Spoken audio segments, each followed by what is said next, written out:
Hey, Autumn Hazers! Welcome back to the channel where we embrace this incredible season of life, our autumn season. If you're new here, hit that subscribe button because we talk about all things midlife, solo aging, and living our best, most authentic lives.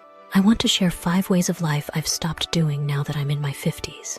It's not that I woke up one day and said, "That's it, I'm done." But rather, the older I get, the more I realize that some things just don't serve me anymore. And the more I let go of them, the more I feel like I'm slipping into the most real, raw, and powerful version of me. But hey, it's not always easy. Some of these changes can feel super awkward, especially around friends and family. So let's talk about them. And as always, I want to hear from you. What have you stopped doing as you've gotten older? Drop it in the comments. You know that feeling when you get a text from someone you haven't spoken to in years, and you feel absolutely nothing? No excitement, no guilt, just peace. Yep, that's growth. I used to feel like I had to hold on to every friendship, every connection, every person I'd ever met. I'd be the one reaching out, checking in, keeping the relationship alive, even when it was clear we had nothing in common anymore. But now, if it no longer fits, I let it go.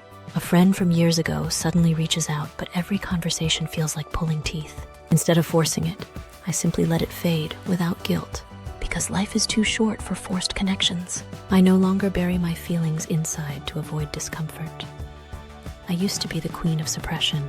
If something hurt me, if I was upset, if I disagreed, I'd swallow it down like it never happened. But you know what? Unspoken feelings don't just disappear. They turn into resentment, stress, and let's be real, wrinkles. A family member makes a joke at your expense. Old me would have laughed awkwardly and let it slide. New me, I say, "Actually, I don't find that funny," and watch them squirm instead. No longer dishonor my boundaries to keep the peace-setting boundaries used to feel like the hardest thing in the world because I didn't want to upset people. But peace at the expense of my well-being isn't peace. It's self-abandonment. Someone keeps calling and expecting you to drop everything for them. Instead of bending over backward, you say, "I love you, but I'm not available right now." Boom. Growth. I no longer say yes to others at the expense of my own needs. Who else is a chronic people pleaser? Saying yes to favors, outings, and responsibilities, even when I was exhausted, just because I didn't want to let people down. A friend asks you for a big favor, but you're completely drained. Old me would have said yes. New me? "I'm really sorry, but I can't." And guess what? The world doesn't end. I no longer minimize who I am to make others comfortable. For so long, I shrunk myself, dimmed my light, because I didn't want to seem too much, too outspoken, too ambitious, too independent. But now, I embrace my fullness without apology. You accomplish something major, and instead of downplaying it, you say, "Yeah, I worked hard for this, and I'm proud." No shrinking, no minimizing, just owning your great so. Those are the 5 things I'm letting go of in my 50s.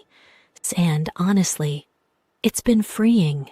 But what about you, Autumn Hazers? Have you let go of any of these, or are there others on your list? Drop them in the comments, I'd love to hear. If this video resonated with you, give it a thumbs up, subscribe for more content on thriving in midlife, and hit that notification bell so you never miss an upload.